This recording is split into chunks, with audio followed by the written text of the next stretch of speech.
March खालि सासे हिनजावसा जिनाहारिनि बोलि जादोंमोन। लांसुनिया नीरेन मुसाहारिनि लुबैनायनि बोलि जादोंमोन सासे 10 बोसोरनि हिनजावसा। कक्राझारनि कारिगावआव जादोंमोन जिनाहारिनि जाथाया। लांसुनिया नीरेन मुसाहारिखौ कारिगाव दालाय पुलिसा खायो।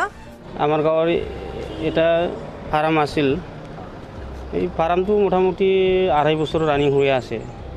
যেইদিনা ঘটনা হৈছে এইদিনা মানে এই ফাৰ্মৰ ঘৰটো বা কেম্পটো ভাঙা বুলি টাৰ্গেট আছিল সিহঁতৰ।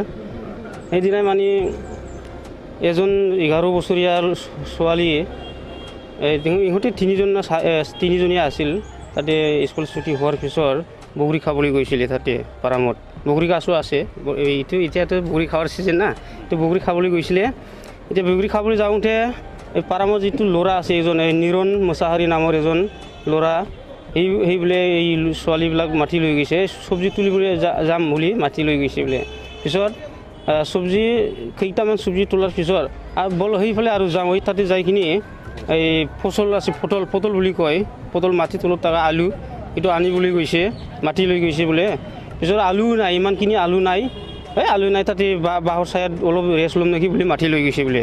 তাতে যাওঁতে মানে বহাৰ 1 মিনিট 2 মিনিট বহাৰ পিছতে বোলে কিবা এই জংঘলৰ ভিতৰত মাটি লৈ গৈছে। কি जोबोद दुखुनांथाव आरोना बे जाथाया। नोङो सासे 23 बोसोरनि नीरेन मुसाहारिया सासे स्कुल फरायफुनाय सासे गथ' 11 बोसोरनि गथ'खौहाय बेबायदि बैग्रि जानो थांनायावनो नोङो थगाय थसि लानानै थांनानै हाग्रायावहाय बेबायदि जिनाहारि खालामहैनाय जोंनि बर'नि गेजेरावनो एथ्राब गाज्रि मानसि जोनोम जाबाय आरोना, जोलैनि हांगार। ओमफ्राय न'खरनि मानसिया दा नोङो फासि होनांगौ होननानै दाबि खालामदों। दा नोंगौ जेरैबायदि दाबि खालामदों बेबायदि जाबाथ' मोजां जोंनि थाखाय, नङा बेफोरबायदि मानसिया थांना थानाया साबसिनखासै।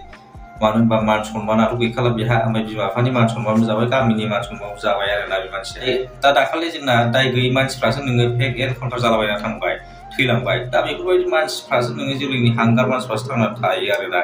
दा जोबोद दुखुनांथाव आरोना बेफोरबायदि जाथाया। नोङो सासे गथ' उन्दैखौ नोङो स्कुल फरायनाय मानसिखौ बेबायदि जिनाहारि खालामनाय जाथाया जुनाद आखुआव गोलैयो आरोना बे मानसिया। दा बेफोरबायदि मानसिखौहाय जोङो अननानैबो लाब गैया, आरो समाजाव बेफोरबायदि मानसिया थायोबा जोंनि समाजा गुबुंले जागोन आरोना, जोबोद गाज्रि जागोन। ओंखायनो बेफोरबायदि मानसिखौहाय नोङो थैजासिम जेल जाहोनांगौ, बा नोङो माबा मोनसे, दा न'खरनि मानसिया फासि दाबि खालामदों, दा बेफोरबायदि न'खरनि मानसि बायदि साननाय बायदि बिनाय बायदि होयोब्लाथ' मोजाङानो जोंनि थाखाय।